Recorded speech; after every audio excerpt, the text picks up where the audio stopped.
The story begins when Ozawa Haruka enters the college's film club to seek out the help of Seidu Yakumo, a reclusive reputed who is able to interact with ghosts and spirits. She asks him to help, recounting that after a test of courage in the old school building's forbidden room, her friend called Mickey was possessed by a ghost and hospitalized, while another decided to end itself. When he charges her 25,000 yen, she is skeptical. However, she changes her mind when it's revealed that he knows about her dead twin sister called Ayaka. They visit Mickey and Yakumo confirms that the ghosts of dead girls are indeed possessing her. They were likely killed in the old building. Later they learn from Professor Takeaka that another one of her friends committed suicide. Yakumo later walks her home remarking that there is no curse, they are being targeted by a human. They investigate the old school building and learn it is under Takeaka's management. They discover several female belongings and suspicion falls on the professor. Yakumo retrieves a cup used by Takeaka and gives it to his colleague, called Officer Godu, for DNA analysis. Haruka is kidnapped by Takeaka and at the same time Godu confirms that the DNA on the female belongings is a match for the professor's. With the help of Ayaka's ghost, Yakumo rescues Haruka and reveals his red eye that allows him to communicate with spirits, which Haruka remarks is beautiful. Takeaka then flees and sets the school building on fire, but he is quickly apprehended by Godu. As the two are trapped on the roof, Yakumo guesses that Haruka entered the old building to seek out her sister. She had been jealous her sister, so while playing ball one day she deliberately threw it harder than usual, and Ayaka is hit by a truck and dies, filling Haruka with regret. When she laments that she probably hates her, he allows her to speak to her using his powers, and the two sisters reconcile and embrace each other. Meanwhile, a mysterious red-eyed man instructs a doctor, called Aichi, to do as he is told to see his daughter again. After appeasing the spirits in Mickey's body, Haruka remarks that speaking to a spirit never occurred to her. Yakumo expresses his dislike of forced exorcisms and his disdain for bogus psychics. She asks for more time to pay the 25,000 yen fee, however he tells her that Mickey's father had already paid her, so their contract ends here. While working part-time, she meets a businessman called Iri and his assistant Kunamatsu. She overhears them speak about a cursed fox shrine, and Kunamatsu explains that they are currently working to merge the city's two fox shrines into one. Haruka pays a visit to the shrine and is startled by a fox-masked ghost. She runs into Ishin, who introduces himself as Yakumo's uncle, noticing one of his eyes are red, and asks if he can also see ghosts, but he explains it is just a contact lens so that Yakumo does not feel alone. She also meets Nao, Yakumo's deaf cousin. Haruka chases after Yakumo and sees him talking to another girl. She passes by the fox shrine again and finds Iri by the statue. Suddenly the searchlights explode and a girl's laugh is heard, and Yakumo pushes her out of harm's way. He explains that this is not the work of a ghost but by human. He points to a nearby shed and Kunamatsu emerges. Kunamatsu explains that Iri had planned to elope with a girl called Kuniko, with whom his parents did not approve of. He dispatched a messenger to have her wait by the Eastern Fox Shrine, but he told her to wait at the West by accident. Although he realized the mistake early on, he was stubborn and continued to wait. A year later, she married another man and died of tuberculosis. His attempt to unify the two shrines was his way of atonement, but Yakumo points that Kuniko is still waiting, still wearing the fox mask. She appears before Iri and the two reconcile. Later, Yakumo explains to Haruka that he was asked by Kimi, the granddaughter of Kuniko, to investigate the fox spirit reports. A journalist called Mikoto gives Godu a photo of a garage showing the ghost of a young boy. He searches for Yakumo but finds Haruka instead. Yakumo arrives soon after to ask what they want, and Haruka describes how while being driven home by her assistant manager Tatsuya, they entered a tunnel filled with malevolent spirits, but he managed to remain calm. She asks him to check if any ghosts attached to them, to which he agrees. Godu shows him the spirit photo and explains that it is a photo of a garage owned by Toru, a chop shop owner linked to various crimes, and we discover that the boy's ghost in the photo went missing 2 months ago. They arrive at the garage and begin digging, and they find the boy's dead body. An autopsy performed by Hato confirms that the boy was struck by a car but likely did not die until he was buried alive. Haruka brings Tatsuya to be cleared of ghosts, but Yakumo finds it odd that he looked surprised when he sees the spirit photo from earlier despite reportedly being unfazed by ghosts. He reports this matter to Godu, who affirms his fears. Toru is arrested and named Tetsuya as the driver who hit the boy and conspired in his premature burial. The boy's ghost possesses Tetsuya while Haruka is in the car, so Godu and Yakumo give chase. He attempts to verbally convince him to leave, but the boy refuses. They soon approach the dark tunnel and Godu manages to slow down the car. The boy finally agrees to stop the car, but he is taken by the spirits in the tunnel. Yakumo is frustrated he was unable to save the boy. He can only communicate with them.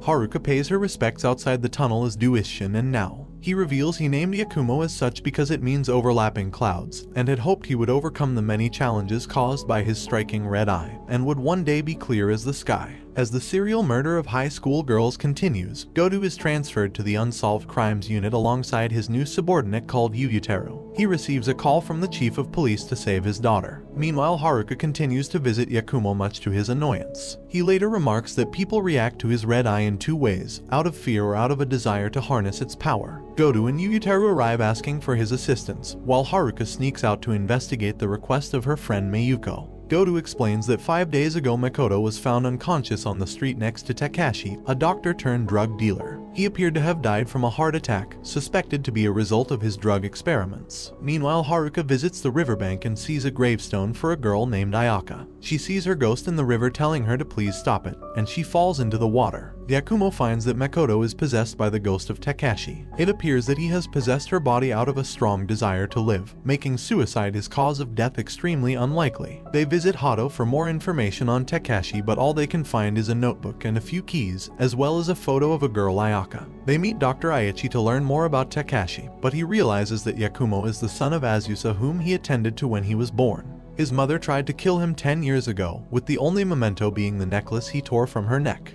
He learns that he was the doctor who delivered him, and when he learns his mother was terrified of his red eye at birth, he sullenly storms out. He later tries to throw out the necklace by the river, but Haruka stops him, reasoning that she was still his mother. She asks him not to carry every burden himself, and the two embrace. After investigating Ayaka's grave by the riverbank again, Yakumo warns Haruka not to do something so dangerous again. They return to Aichi, where he explains that Takashi was a close family friend and his junior in medical school. Ayaka is Aichi's daughter and she died from a river flash flood. Yakumo asks him if he is trying to resurrect her, to which he replies, "Is that so wrong to wish for?" They investigate the use of the keys. Yuyuteru finds a duffel bag full of cash, while Godu and Yakumo find the missing girl inside a floodgate maintenance room. Takashi is named the culprit of the serial murders and kidnappings, but the issue regarding Makoto has yet to be solved. Hato shows Godu and Yakumo photos of the victims who strangely had peaceful looks on their faces despite drowning to death. Godu spots another photo showing the red-eyed man, and they realize Aichi is involved with him. As Haruka is tased by one of Aichi's accomplices, Yakumo and Godu race to another floodgate as instructed, where they find Aichi throwing Haruka over the railing. She plummets to the river below despite Godu's best efforts, but Yakumo just manages to save her. Later, he brings him and the possessed Hijikata to Aichi's clinic. Aichi explains that the red-eyed man told him that if a girl his daughter's age died, then she could possess the body. He confesses that Takashi was not a junior but someone he had hired to kidnap the girls. However, Yakumo reveals the photos, and with Haruka's testimony, the grisly truth is revealed. Every time a girl was sent to the depths, his daughter indeed possessed his body, but only to ease their suffering, and she soon succumbed to the fear of dying once more. Every time Aichi attempted to resurrect his daughter, he was merely killing her again and again.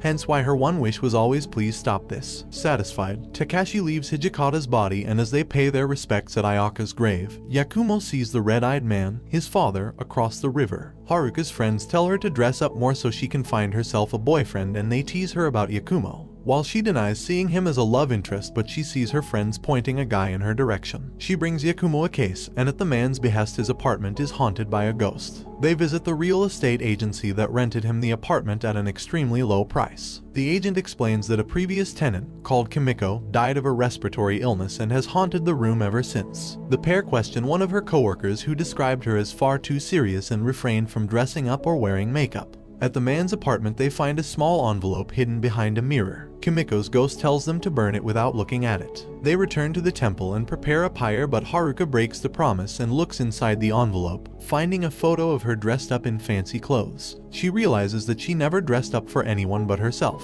She apologizes to Kimiko's ghost before burning the photo, who then reveals herself and tells her to do her best. Later, Yakumo compliments now on her new cardigan after he had ignored it earlier. Haruka playfully pokes him in the side, revealing him to be ticklish, causing herself and now to laugh. Haruka invites Yakumo to watch her perform for the music club and says he'll drop by if he feels bored. Meanwhile, his father sets his plan into motion. Makoto investigates an eerie mansion where she finds a girl collapsed on the floor who cries out for help. However, her face shows she has something else up her sleeve. The matter is brought to Yakumo, who is familiar with the mansion as the site of the Nanace murders, where a family was brutally killed 15 years ago. However, their daughter Miyuki was strangely missing. He agrees to cooperate, and they watch the video with Makoto, who informs them that the footage was taken by a reporter named Yukiko. Upon fast-forwarding the clip, something about the ghost unnerves Yakumo and he leaves without a word. He calls Haruka, apologizing that he won't be able to make it to her concert, and boards the Shinkansen. Haruka wonders where has gone, as does Goto, and neither are able to reach him. Goto meets with his superior Captain Miyagawa, and she recounts her experience as a first responder to the Nanace murders. She had always wondered if her attacker was human or something far more sinister. Goto reassures her that they simply have to find and arrest Takeda, their prime suspect. The two pay a visit to Yukiko, but Goto seems to recognize her from somewhere. They then go to the Nanace mansion, but due to Yuyutaru's cowardice, Goto enters alone. He is then tased by one of Yakumo's father's associates and is abducted. Yuyutaru becomes despondent over his inaction, and an angry Miyagawa tells him that Goto's wife, called Atsuko, had asked him to take care of her husband. She departs but says that if anything happens to Goto, she will never forgive him. Meanwhile, Yakumo visits a familiar house where he is attacked by the same assailant who tased Goto. Takeda, the prime suspect of the Nanace murders, is chased by police through an alleyway. Meanwhile, Makoto, Yuyutaru, and Haruka all arrive at the temple and meet with Isshin. Upon seeing the clip, Isshin is horrified to see that the ghost is Azusa, his sister and Yakumo's mother. Yuyutaru has lost his nerve and suggests that they bring this matter to the police instead, and Haruka voices his disapproval of him. Yuyutaru storms out, followed by Makoto, who manages to talk some sense into him. Meanwhile, Haruka visits the grave of Akane, who was Yakumo's middle school teacher. He blamed himself for her death and once attempted to stab out his red eye. They regroup and reconcile at the house, and Haruka finds a critical clue. The footage was not from the Nanace mansion, but somewhere else. Yuyutaru and Makoto both confirm that the girl known as Yukiko was an alias, and none of the information she provided was true. Isshin shows them a letter written by Keiko, Haruka's mother, to Azusa. He explains that Azusa was once abducted by a man and she was aided by Keiko during her escape. At the time, both of them were pregnant with Haruka and Yakumo, and Isshin is all the more convinced that they are connected by fate. They open the letter and they are shocked to learn that Azusa's fiancé was none other than Takeda, the murderer. After bringing Haruka home, Yuyutaru begs Miyagawa for files regarding Takeda so he can search for Goto. She instructs him to meet her in the 4th floor bathroom, where she gives him all the information he needs. Meanwhile, the assailant has returned, planning to abduct Haruka, but Takeda appears, with the entire police force on his tail, forcing her to retreat. In his mind, he has promised to always protect Yakumo, who is now currently tied up and beaten. Haruka awakens, and she is informed by Takeda that Yakumo is in Nagano, and warns her that people are after her. She leaves and boards a train for Nagano. Yuyutaru and Makoto visit Hado, who uses facial reconstruction software to recreate the face of the missing Nanace girl, Miyuki. To their shock, they realize Miyuki is Yukiko, and associated with Yakumo's father. They interview Miyuki's old teacher, and they realize that there must be a hidden room in the mansion. They rescue Goto, and he tells them that they plan to kill Haruka in front of Yakumo. When they ask him how he knows this, he explains that Takeda's ghost told him. They race to Nagano, where Keiko has driven Haruka to Yakumo's old house. She finds him in a precarious state, but they manage to limp away from the house. They are caught in the act by Miyuki, who points a crossbow at them. Yakumo sees Goto behind her and he stalls for time by asking who the real culprit of the Nanace murders was. She reveals it was her all along. As the child of her grandfather and mother, her father would often torture her in the hidden room. It was then that she met Yakumo's father and she was encouraged to murder her entire family. Goto restrains her, but the gambit fails as Yakumo's father cuts off their escape.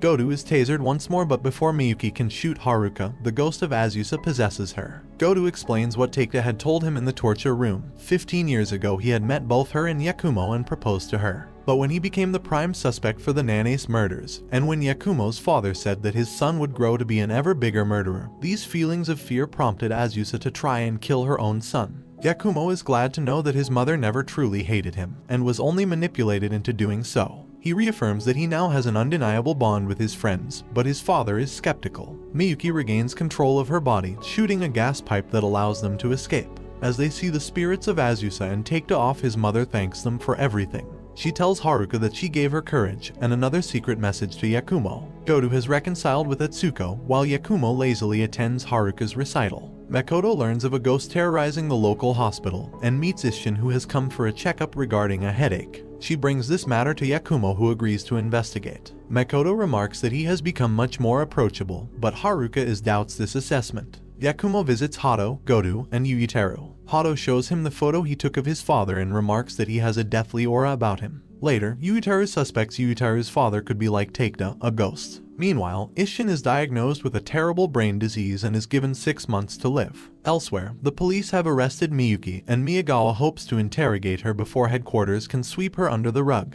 Isshin meets a girl in a wheelchair who also has a terminal illness. He manages to encourage her and give her hope. He calls over Noah and they learn that the girl's name is Yoshiko. He encourages the two to be friends in the meantime. Haruka visits Yakumo in the club room, and he shares his suspicions with Yuyutaru that his father could be a ghost. They head to the temple where Isshin shows them a package that Keiko has sent, containing several photos and albums. Several of them depict Yakumo as a baby, while others show when Haruka's sister was still alive. Isshin later reveals to Yakumo of his illness, and hopes to keep it a secret from now. Yakumo is visibly disheartened and Isshin tells him to live his life to the fullest. Elsewhere, Godu and Yuyutaru interrogate Miyuki, who tells them that he plans to kill Isshin. Yakumo is shaken by the news of Isshin's illness and he acts strange during their investigation of the hospital. Their phones are turned off, leaving Godu and Yuyutaru unable to contact them. The officers race back to the temple where they find Isshin, who is made aware of the plot to kill him. He asks Godu to take care of now if anything happens to him, having grown to trust the boorish officer. Yakumo's father appears and Isshin knocks Godu out so he can have a chat with him inside. He explains that he once held a great grudge over him for hurting Azusa and leaving Yakumo with a deep-seated trauma, but such feelings have passed. As he tells him that Yakumo will never succumb to darkness, he is fatally stabbed. Meanwhile, Yakumo witnesses the ghost, but contrary to the reports, she begins apologizing to patients she has scared in the past. They then get a call from Yuyutaru informing them of the stabbing. Isshin is soon brought to the hospital, but the doctor declares him brain dead. This enrages Godu, who threatens to arrest him, but Yakumo tells him to calm down. Godu fulfills his promise to Isshin and takes Nao home with her, leaving Yakumo to watch over his uncle. Things become complicated when the lead investigator of the Nanace murders 15 years ago, in order to save face for naming Takeda as the culprit, releases a gag order on all things related to the crime, preventing the media and officers from reporting or writing about Isshin's stabbing or Miyuki's confession to the crime. Godu has Hato examine the temple for any clues relating to Yakumo's father, but it is just as suspected. With no traces whatsoever, they confirm that he is nothing but a ghost. He visits Miyuki in her cell, who is initially glad to see him again, but he ends up injuring her instead. Godu is ordered by Miyagawa to tend to Nao in her time of need, while Haruka gives Yakumo Isshin's red contact lens, which he had worn so that Yakumo would never feel picked on for having different eyes. Isshin is registered as an organ donor, but Yakumo refuses to give his consent as he has yet to see his ghost. However, he does see the ghost girl from earlier, and they follow it back to the room of the girl, Yoshiko. The doctor explains that her doctor, Sakakibara, tried everything he could, but unless she gets a transplant in 6 months, she will die. Yakumo's hatred begins to grow, unnerving Haruna. Haruka tells Godu that Yakumo has figured out the culprit behind the attack, but it is not his father. She tells him that he has become rather cold, and Godu remarks that he was like that in middle school. He says that he has changed drastically since then, and he credits Haruka for that change. Godu then gets a double whammy of disconcerting news. Miyuki has escaped, while Yakumo is spotted at the hospital, but not to visit Isshin. Yakumo visits Sakakibara, whom he accuses of leaving Isshin brain dead on purpose to force an organ transplant for Yoshiko. He reveals that he knows Yoshiko is his daughter, as well as other evidence that gives him the perfect opportunity to ensure that the transplant goes forward. Isshin denies everything, but it is soon apparent that he is the culprit. He feels from both him and Godu, but Yakumo cuts him off at the roof. Sakakibara sees nothing wrong with what he is doing and he attacks Yakumo, but he fends him off. Yakumo's father soon appears, who feels hatred swelling in his son, especially at practical death of Isshin. Godu and the others soon make it to the roof. His father says his hatred is not enough and has Miyuki shoot a gun at one of his friends. Godu is fatally shot in the stomach, and just as planned, Yakumo's hatred spirals out of control, enabling him to possess his son's body. Miyuki explains to them that ordinarily, a ghost is unable to possess a body as two souls cannot occupy one space at the same time. But an exception is created if both souls share the same mental state at the time of possession. Miyuki embraces Yakumo, assuming the possession is complete, but he suddenly disarms her and fights her off. As she is held at gunpoint by Yuyutaru, it is revealed that Yakumo managed to fight off the possession, and his second red eye was Isshin's contact lens. Not wanting to be in a cycle of hatred, he finally consents to the organ transplant, on the condition that Sakakibara gives himself up to the pulse after. He drops to his knees, thanking him profusely. Yakumo's father's plan is foiled for now, but he remarks that as a ghost, he will exist for as long as his desire to possess his body is alive. He bids them farewell and disappears. Realizing she was just used all this time, Miyuki jumps off and escapes. They chase Miyuki, but she has now lost all will to live and she drives her car off of a winding road, ending herself. Meanwhile, Godu's organ transplants are successful. Although saddened that his uncle has died, Yakumo is comforted knowing it is what he would have wanted. The next day, the group gathers for Isshin's funeral. Miyuki's body has yet to be found, and Hado remarks that Yakumo's father never committed any crimes himself, he merely convinced others to do it for him. Godu tells Yakumo that he and Netsuko plan to officially adopt him and now as their children, and he agrees. During the funeral reception, Yakumo suddenly walks off and Haruka follows him into the main temple, where he has a final conversation with Isshin telling him not to worry about him. And now, as the final candle is blown, tears stream down Yakumo's face as he recalls his uncle's last words, "Thanks for everything." In an epilogue, Godu has adjusted to his new role as a family man, taking more time off work. Makoto continues her work as a journalist, while Hado looks forward to more dissections. Yakumo and Haruka continue working together solving supernatural cases, and he silently thanks his uncle for everything he has done. And this brings the anime to an end. Don't forget to like and subscribe if you enjoyed, and turn on the notification bell so you never miss out on another video. Until next time, take care.